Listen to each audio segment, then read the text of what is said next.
હે ગાઈસ, સ્વાગત છે તમારું મારી ચેનલ ભારતીય ફૂડ મેજિકમાં। આજે હું તમારા સાથે શેર કરવાની છું સ્પ્રાઉટ્સ ચાટની રેસિપી અને એના માટે મેં મગ, ચણા અને મઠનો ઉપયોગ કરેલો છે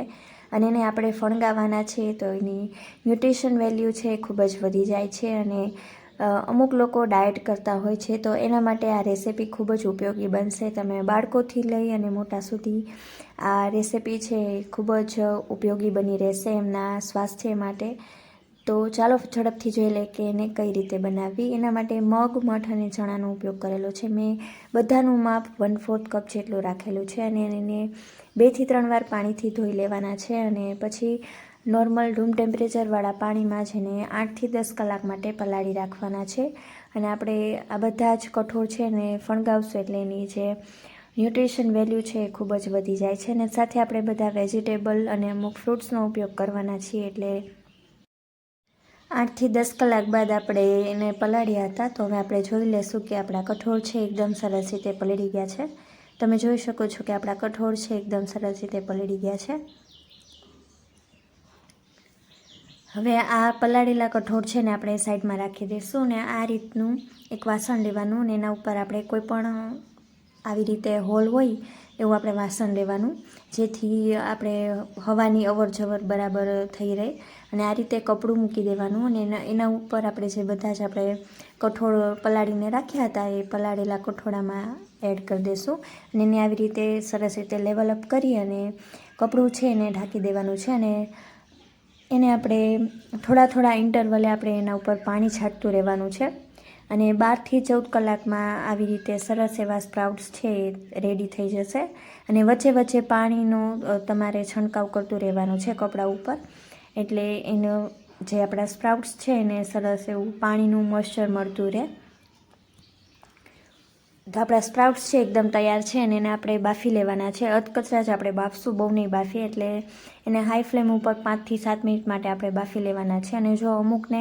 એનો કાચો ટેસ્ટ પસંદ આવતો હોય છે તો તમે એ રીતે પણ રાખી શકો પણ મેં એને થોડા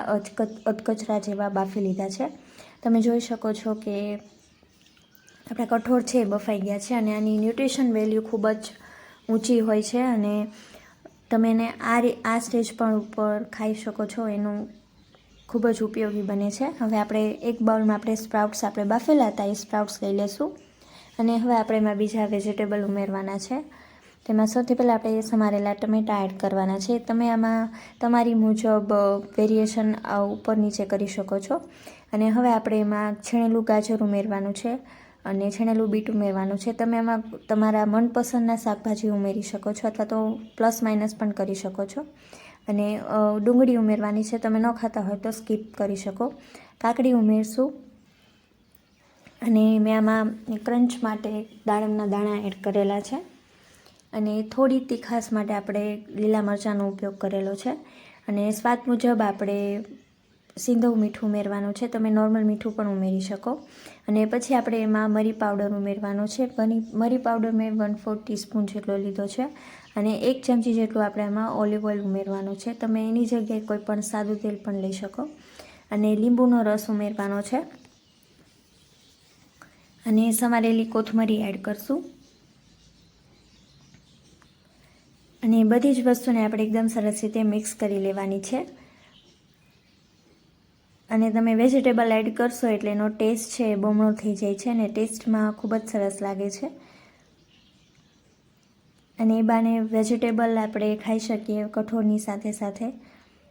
અને આ રેસીપી ડાયટ જે લોકો કરતા હોય છે એને ખૂબ જ ઉપયોગી થશે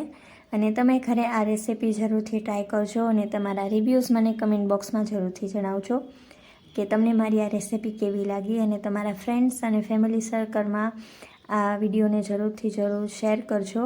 અને જો હજુ તમે મારી ચેનલને સબસ્ક્રાઈબ ન કરી હોય તો જરૂરથી કરી લેજો જેથી તમને મારા વિડીયોની નોટિફિકેશન સૌથી પહેલાં મળી જાય। Thank you so much for watching.